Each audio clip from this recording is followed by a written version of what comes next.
আসসালামু আলাইকুম রহমতুল্লাহি ওয়া বারাকাতুহু। আসলে আমি এই ভিডিওতে ভয়েস দেওয়ার আগে আধা ঘন্টা চিন্তা করছি বা অনেকবার ভয়েস আমি কাটছি। আসলে আমাদের জীবন সম্পর্কে চিন্তা ভাবনা করি। আসলে আমরা অনেক টাইমে বলি যে আমার আমি আরো ভালো পজিশনে থাকতে পারতাম, আমি আসলে আরো ভালো একটা কিছু করতে পারতাম, অমুকের জন্য করতে পারি নাই।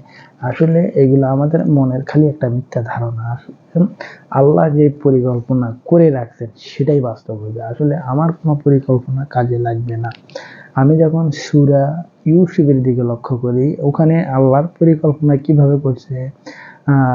ইউসুফের অনেকগুলো ভাই, 11 ভাই ছিল। তারা ইউসুফ আলাইহিস সালামকে কূপে নিক্ষেপ করছেন। কূপ থেকে আবার একদল পথচারী তাকে পাইলেন। তাকে আবার দাস রূপে মিশরে বিক্রি করলেন।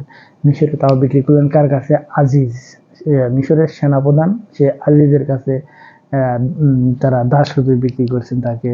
তারপরে ওখানে কিছুদিন থাকার পরে প্রেম ঘটিত ঘটনার কারণে তাকে কিছুদিন জেল খাটতে হয়েছে। তবে এর ভিতরে রাজা আর ধর্ম ব্যবসায়ী আমিন হতিব যারা ছিল তাদের বিপক্ষে, যারা দুই গ্রুপে, তাদের ভিতরে একটা শত্রুতা চলছে। আল্লাহ যদি এই পরিকল্পনা না করতো তাহলে মিশরে হাজার হাজার লক্ষ লক্ষ মানুষ কষ্ট পাইতো যদি রাজার বিপক্ষে দল যদি ক্ষমতাতে আসতো কোনোভাবে।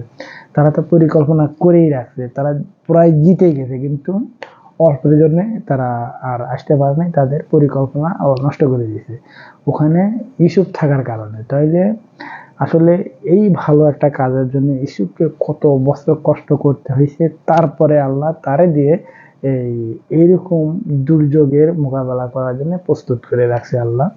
তাইলে আল্লাহ আসলে কারে দিয়ে কোন উপকার করে নেবে এটা বলা খুব কঠিন। তাই হতাশ